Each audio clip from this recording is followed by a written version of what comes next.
I'm Abby Love. We are here in my bakery in Dripping Springs, Abby Jane Bake Shop. Early on, I tended to think of baking and cooking as creative, but what I soon learned was that baking specifically really kind of ticked that part in my brain that was about combining things that's in certain percentages and figuring out ratios and stuff like that, which turned out, I thought was very mathy and has become much more sciencey as I've gotten older and gotten into a much more professional version of baking.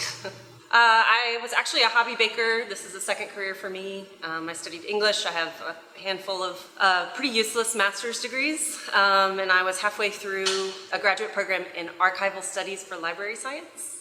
And I took a part-time job in a bakery. I was living in Boston at the time, and I loved it so much that I quit school and never looked back. What's cool about specifically bread baking, what I really love about it is it's a little bit science and a little bit magic. For myself, I find that you're able to be more successful when you really understand what's going on scientifically in the loaf. So I've then gone back to books. I never went to school. I don't have a culinary degree. I just learned on the job. So I just started amassing all these books and reading about fermentation and bread baking and trying to figure out why the things were happening in order that I could manipulate them better.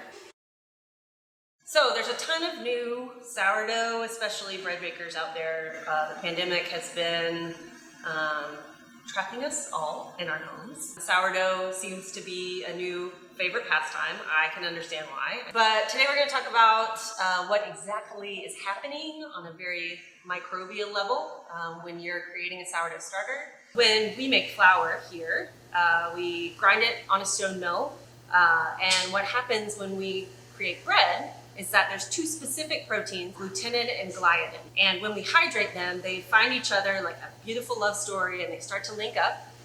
And when those guys start to link up, they create this network of sheets, stretchy sheets and chains that we know as gluten. So we've got gluten development on one hand, and the other important part of bread making is fermentation.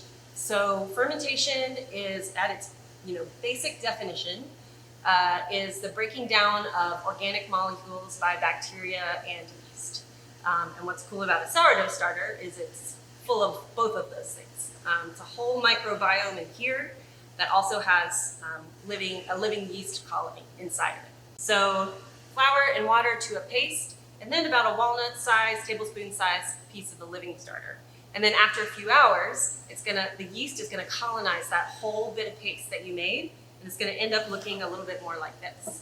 So it's risen in size, there's lots of bubbles around the edge, and from what I can see on the top, there's a lot of living, breathing activity, a lot of bubbles. Something is definitely going on in there. Now we're back to time. Time and temperature are the two most important parts of a bread recipe that nobody talks about. There are tools for coaxing out flavor. So if I'm in a hurry and I'm ready to bake these loaves, I can put them somewhere warm. They'll be ready in probably 2 hours. If we want to extend our fermentation, we'll cool things down. So I'll put this in the refrigerator, or I'll put it at a cooler temperature, and this final proof will take longer.